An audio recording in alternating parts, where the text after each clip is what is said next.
నమస్తే, welcome to our channel. నేను విశాల్ని. YCP కీలక నేత ఎంపీ విజయసాయిరెడ్డి వైసీపీకి పూర్తిగా రాజీనామా చేసి బయటకొచ్చారు. అయితే ఇక నేను రాజకీయాలకి దూరంగా ఉంటాను, ఇంకా వ్యవసాయం చేసుకుంటాను అని చెప్పిన ఎంపీ విజయసాయిరెడ్డి కాంగ్రెస్ షర్మిలతో భేటీ అయ్యారు. అయితే అసలు ఎందుకు భేటీ అయ్యారు, ఆ కారణాలు ఏంటో ఇప్పుడు తెలుసుకునే ప్రయత్నం అయితే చేద్దాము. మనతో పాటు సోషల్ యాక్టివిస్ట్ శ్రీలీల గారు ఉన్నారు. వారిని అడిగే కొన్ని విషయాలు మనం తెలుసుకుందాం. నమస్కారం మేడం.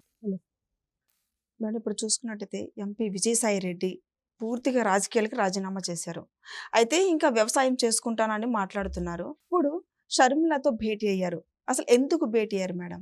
దీనికి కారణాలేంటి? ఎవరైతే మొన్నటి వరకు వైఎస్ఆర్సీపీలో ఉన్న జగన్ ఆత్మ అని చెప్పుకునే విజయసాయిరెడ్డి, అతను జగన్కి జైలు మేట్గా ఉన్నాడు, ఏటూగా ఉన్నాడు. తన ఆస్తుల వివరాలన్నీ కూడా విజయసాయిరెడ్డి దగ్గరే ఉన్నాయి. అయితే ఇప్పుడు జగన్మోహన్ రెడ్డి అన్నంలో ఉండగా తను వస్తున్నాను, వెయిట్ చేయండి అని చెప్పినా కూడా వినకుండా రాజ్యసభ సభ్యత్వానికి, అలాగే వైసీపీ పార్టీకి కూడా తను రాజీనామా చేసి బయటకు వచ్చేసి మీడియా ముందుకు వచ్చేసి ప్రతి ఒక్క మాట కూడా నేను నిజమే చెప్తున్నాను, అబద్ధం చెప్పట్లేదు, పదే పదే మీడియా వాళ్ళు ఏ క్వశ్చన్ అడిగినా కూడా దైవ సాక్షిగా అనే మాటను సంబోధిస్తూ చెప్పిన విషయాలంటే వ్యవసాయం చేసుకుంటాను అని. కానీ అదే టైంలో మళ్ళీ ఇంకొక విషయం, అదే టైంలో వెంటనే వితిన్ 1 సెకండ్లో తను చెప్పిన ఇంకో మాట ఏంటంటే 2029లో కూడా మళ్ళీ జగన్మోహన్ రెడ్డి అధికారంలో రావాలని కోరుకుంటున్నాను అన్నారు. అసలు ఫస్ట్ ఈయన ఏమని చెప్పారు, రాజకీయాల్లోకి రాను, వ్యవసాయం చేసుకుంటాను అని. మళ్ళా అసలు రాజకీయాల ప్రస్తావన తీసుకొచ్చారు. అక్కడే అతను అబద్ధం చెప్తున్నారా నిజం చెప్తున్నారని అర్థమైపోతుంది. అయితే ఈరోజు ఇంకొక విషయం ఏంటంటే, తను ఎవరైతే వైఎస్ రాజశేఖర రెడ్డి కూతురు షర్మిల ఉన్నారో వాళ్ళ ఇంటికి వెళ్ళినట్లు. ఎందుకు వెళ్ళారు? 3 అవర్స్ పైనే అక్కడ వాళ్ళిద్దరి మధ్య ఒక డిస్కషన్ అయితే జరిగింది. ఏం జరిగింది? ముఖ్యంగా ఇక్కడ ఎవరైతే విజయసాయిరెడ్డి షర్మిలను కలవటానికి కారణం, ఆమెకు సన్నిహితంగా ఉన్న వారు చెప్పిన విషయం ఏంటంటే సారీ చెప్పాడు. ఫస్ట్ సారీ ఎందుకు చెప్పాడు? ఏదైతే అతను జగన్కి బాగా క్లోజ్గా ఉన్నప్పుడు, ప్రజెంట్ అంటే ఇప్పుడు రాజీనామా చేశాడు, పార్టీలో ఉన్నప్పుడు షర్మిల ఎల్లో శారీ కట్టుకొని చంద్రబాబు నాయుడు గారికి వెడ్డింగ్ ఇన్విటేషన్ ఇవ్వటానికి వెళ్ళింది. అప్పుడు వీళ్ళంతా కూడా మీడియా ముఖంగా వచ్చి ఎవరిని ఇంప్రెస్ చేయడానికి ఎల్లో శారీలో వెళ్ళారు, ఎందుకు వెళ్ళారు అనేది చాలా దారుణంగా మాట్లాడారు, ఇబ్బందికరమైనవన్నీ మాట్లాడారు. అప్పుడు ఏదైతే నేను మాట్లాడానో ఆ మాటలు నేను మాట్లాడలేదు. వీళ్ళందరూ కూడా నన్ను చాలా ఫోర్స్ చేశారు, ఇబ్బంది పెట్టారు, మాట్లాడాలి, మీడియా సమావేశం చేయాలి అని చెప్పేసి, అందుకని నేను మాట్లాడాను, నన్ను క్షమించు అని అడిగినట్లుగా అక్కడ ఎవరైతే ఆవిడకి సన్నిహితంగా ఉండే వాళ్ళని కూడా చెప్పారు. అయితే ఇక్కడ ఇంకొక విషయం ఏంటంటే, ఏదైతే ఇతను పార్టీలోంచి బయటకు వచ్చేటప్పుడు మీడియా ముందు చెప్పిన విషయం, బీజేపీ వైఎస్ఆర్సీపీకి సంబంధించిన ఎంపీలని వాళ్లకు ఏదైతే హ్యాండ్ ఓవర్ చేయమందో అలాగా మేము దాంట్లో పార్టీలోకి విలీనం చేయటానికి జగన్మోహన్ రెడ్డి ఇష్టపడలేదు, అటు ఇటు కూడా నేను ఇబ్బంది పడుతూ పార్టీ నుంచి బయటకు రావాల్సి వచ్చింది. అలాగే జగన్మోహన్ రెడ్డి ఏదైతే ఆస్తుల వివరాలన్నీ కూడా పూర్తిగా విజయసాయిరెడ్డికి తెలుసు. అలాగే షర్మిల కూడా ప్రస్తుతం వాళ్ళ అన్నయ్య వైఎస్ జగన్మోహన్ రెడ్డితో కూడా దేని గురించి వీళ్ళిద్దరి మధ్య విభేదాలు వచ్చినాయి అంటే మెయిన్ ఆస్తి తగువులు వాళ్ళిద్దరి మధ్య. అలానే తనకు ఏదైతే పూర్తి వివరాలు అయితే షర్మిలకు కూడా తెలియని విషయాలు విజయసాయిరెడ్డికి తెలుసు. ఆ ఆస్తుల విషయాలు ఈవిడితో డిస్కషన్ చేసి దానికి సంబంధించిన వివరాలన్నీ కూడా నేను నీకు ఇస్తాను, ఇంకా స్ట్రాంగ్గా కేసు నువ్వు పెట్టొచ్చు మీ అన్నయ్య మీద అనేది కూడా ఇక్కడ జరిగిందా అంటే జరిగిందనే చెప్పుకోవాలి. ఎందుకంటే ఒక శత్రువు ఇద్దరు కలిసి ఒక మిత్రుడు అయినట్లుగా జగన్మోహన్ రెడ్డికి షర్మిల శత్రువు. మరి ఇప్పుడు ఈయన కూడా ఎవరైతే ఈ విజయసాయిరెడ్డి అనే వ్యక్తి కూడా బయటకు వచ్చాడు. ఎందుకు వచ్చాడంటే జగన్మోహన్ రెడ్డి నన్ను ఇబ్బంది పెడుతున్నాడు కాబట్టి నేను బయటకు వచ్చాను అనేది షర్మిల దగ్గర చెప్పిన విషయం. మరి తనకు ఇష్టం లేదు, షర్మిలాని తిట్టడం తనకి ఇష్టం లేదు, అయినా కూడా తిట్టాడంటే స్క్రిప్ట్ రాసిచ్చారు కాబట్టి నేను తిట్టాను అనేది. అస్సలు ఆ పార్టీలో ఎవరైనా సరే ఫస్ట్ చెప్పే విషయం, ఏదైనా వాళ్ళు పార్టీ నుంచి బయటకు వచ్చిన తర్వాత ఎందుకు మీరు ఆ రోజు అట్లా మాట్లాడాల్సి వచ్చింది, నిజంగానే మీరు ఇష్టపూర్వకంగానే మాట్లాడారంటే లేదు, వైఎస్ఆర్సీపీలో వచ్చిన ప్రతి ఒక్కరూ కూడా మాకొక స్క్రిప్ట్ ఉంటుంది, వితిన్ ఏదైనా సరే ఎక్కడ మన అసెంబ్లీలో మాట్లాడినా కూడా వాళ్ళకి స్వయంగా వాళ్ళదొక మాట ఏది ఉండదు, ప్రతి ఒక్కటి కూడా స్క్రిప్ట్ ప్రకారమే వెళ్ళాలి, ఆ స్క్రిప్ట్లో ఏది ఉంటే అది మేము మాట్లాడాలి. అదేవిధంగా షర్మిలను తిట్టడానికి కూడా అది ఒక కారణం, అది ఆయనే స్వయంగా చెప్పాడు ఆవిడకి. ఇంకా ఈ ఆస్తులు ఏవైతే ఉన్న ఆ వివరాలు కూడా పూర్తిగా ఆవిడకి వివరించడం జరిగిందనుకుంటా అక్కడ. నెక్స్ట్ ఆవిడ టార్గెట్ ఏంటంటే ఆ అన్నయ్య కేసులు ఇంకా బలంగా కేసు వేయటం.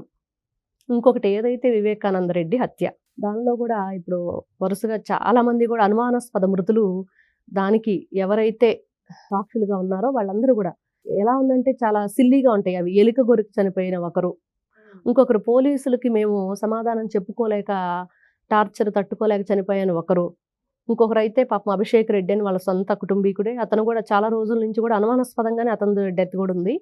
తర్వాత ఎవరైతే సొంత తండ్రి ఎవరైతే భారతిరెడ్డి తండ్రి ఉన్నాడో గంగిరెడ్డి, అతను కూడా, వీళ్ళందరూ కూడా అసలు ఎందుకు చనిపోయారు అనేది కూడా ఒక మిస్టరీగానే ఉంది. దీనికి సంబంధించి మొన్నే ఒక పెద్ద, దాన్ని ఏమంటారంటే ఒక హాట్ టాపిక్గా మారింది.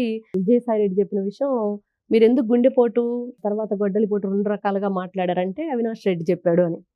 అంటే అక్కడ చెప్పకనే వీళ్ళని ఇరికించి వెళ్ళాడు. ఏ విధంగా చూసుకున్నా ఈరోజు ఎవరైతే ఈ విజయసాయి రెడ్డి అనే వ్యక్తి ఉన్నాడో అతను ఖచ్చితంగా తనను కాపాడుకోవటానికే బయటకు వచ్చాడు. అలానే తనకి బలం చేకూరాలంటే జగన్ని బలహీనం చేయాలి. జగన్ని ఎలా బలహీనం చేయాలంటే వాళ్ళ శత్రువులు ఎవరున్నారో వాళ్ళకి ఇతను సపోర్ట్ చేయాలి. అదే జరుగుతుంది ఈరోజు. తర్వాత ఎలా ఉండబోతున్నాయి మనం ఇప్పుడు భేటీ అయ్యారు కాబట్టి ఇంకా తర్వాత పరిణామాలు ఎలా ఉండబోతున్నాయి? ఏదైతే ఇప్పుడు ఇతను షర్మిలతో భేటీ అయ్యి ఆస్తి వివరాలు చెప్పి ఆ ఆస్తి వివరాలన్నీ కూడా ఈవిడ నెక్స్ట్ అతని మీద టార్గెట్ అదే వైఎస్ షర్మిలాది. తర్వాత ఎవరైతే వాళ్ళ బాబాయి అనుకున్న వివేకానంద రెడ్డి కేసులో వాళ్ళ కూతురు ఇప్పుడు పోరాడుతుందో సునీత, ఆవిడది కూడా షర్మిల ఏ విధంగా హెల్ప్ అవ్వాలి. ఆవిడ కాంగ్రెస్ పార్టీలో ఉంది. ఏదైతే వివేకానంద రెడ్డి కేసులు అక్కడ ఏపీ నుంచి ఇక్కడ సిబిఐకి, ఏదైతే తెలంగాణ సిబిఐకి వాళ్ళు ఇక్కడికి పంపించారు, ఆ ఫైల్స్ కూడా కొన్ని ఓపెన్ చేశారు. ఇంకా ఎవరికి కూడా నోటీసులు కూడా పంపించలేదు. అయితే ఇక్కడ ఇప్పుడు ఏదైతే తెలంగాణ ప్రభుత్వం కాంగ్రెస్ ప్రభుత్వం ఉందో అదే పార్టీలో షర్మిల ఉందో, ఆ విధంగా తను వాళ్ళ అక్కకు చెల్లి ఎవరైతే సునీత ఉన్నారో ఆవిడకి హెల్ప్ అయ్యే అవకాశం ఖచ్చితంగా ఉంది. ఏదైనా చివరికి ఈ రోజున వైఎస్ జగన్మోహన్ రెడ్డి అనే వ్యక్తి, ఎస్ఆర్సీపీ పార్టీ ఖచ్చితంగా బలహీనపడింది. ఉన్న 11 కూడా ఎవ్వరు కూడా ఈ రోజున అసలు వైఎస్ఆర్సీపీ పార్టీలో ముఖ్యంగా చూసుకుంటే పార్టీలు అధికారం ఎవరైతే గెలుస్తున్నారో వాళ్ళు ఎవరు మాట్లాడట్లేదు. అందరూ కూడా ఓడిపోయిన వాళ్ళు మాత్రమే బయటకు వచ్చి ఉన్నవి లేనివి అవాకులు చవాకులు మాట్లాడటం తప్పించి ఎవరికి మాట్లాడే, అసలు ఏం మాట్లాడతారు? ఈరోజు ఆంధ్రప్రదేశ్ ఏదైతే ఉమ్మడి కూటమి ఇది ఉందో ప్రభుత్వం చక్కగా పరిపాలన జరుగుతుంది. ప్రజలందరికీ కూడా అన్నీ కూడా సంక్షేమం కానివ్వండి, అభివృద్ధి కానివ్వండి అన్నీ జరుగుతున్నాయి. వీళ్ళు మాట్లాడటానికి ఏమీ లేదు. వీళ్ళు ఏదైతే మేము ఉన్నాము అని అంబటి రాంబాబు లాంటి వాళ్ళు నేనున్నాను పార్టీలో నన్ను గుర్తించండి అని చెప్పుకోవటానికి మీటింగ్లు పెట్టుకోవటం. అందుకని ఇదంతా జరుగుతుంది కాబట్టి విజయసాయి రెడ్డి బయటకు వచ్చాడు. తనని తను కాపాడుకోవటానికి మాత్రమే వచ్చాడు. వ్యవసాయం చేయటం ఏమీ లేదు. ఏదైతే ఈ జగన్మోహన్ రెడ్డి అనే వ్యక్తి తనని ఇబ్బంది పెడుతున్నాడో తనని బలహీనపరచాలంటే, తను స్ట్రాంగ్గా అవ్వాలంటే తను నెక్స్ట్ బీజేపీలోకి వెళ్ళొచ్చు అనేది స్పష్టంగా మనకు అర్థమవుతుంది. అది ఇప్పుడు అర్థమైంది ఏంటంటే ఇప్పుడు ఈ భేటీలో ఇప్పుడు జగన్మోహన్ రెడ్డికి అన్యాయం చేసినట్ట ఏంటంటే ఎంపీ విజయసాయి రెడ్డి వచ్చి జగన్ చేసిన తప్పులన్నీ షర్మిలకి చెప్పడం, ఇది ఒక కుట్రపూరితంగా జరుగుతుందేమో అనిపిస్తుంది. కుట్ర అంటే జగన్మోహన్ రెడ్డిని అన్యాయం ఎవరు చేస్తారు? అతను రాష్ట్ర ప్రజలందరినీ అన్యాయం చేసి ఈ రోజున ఏదైతే 30 సంవత్సరాల వెనక్కి తీసుకెళ్లాడు ఆంధ్రప్రదేశ్ రాష్ట్రాన్ని. అసలు అతను రావటమే ప్రజావేదికను కూల్చడంతో అతను అధికారం చేపట్టాడు. అట్లాంటి వ్యక్తి, అతన్ని ఎవరు కూడా పాపం అనే పరిస్థితి లేదు. అతను చేసినవన్నీ తప్పులే. సొంత బాబాయిని చంపితే ఈ రోజుకి కూడా 6 సంవత్సరాలు అవుతుంది. అసలు పట్టించుకున్న పాపాన పోలేదు.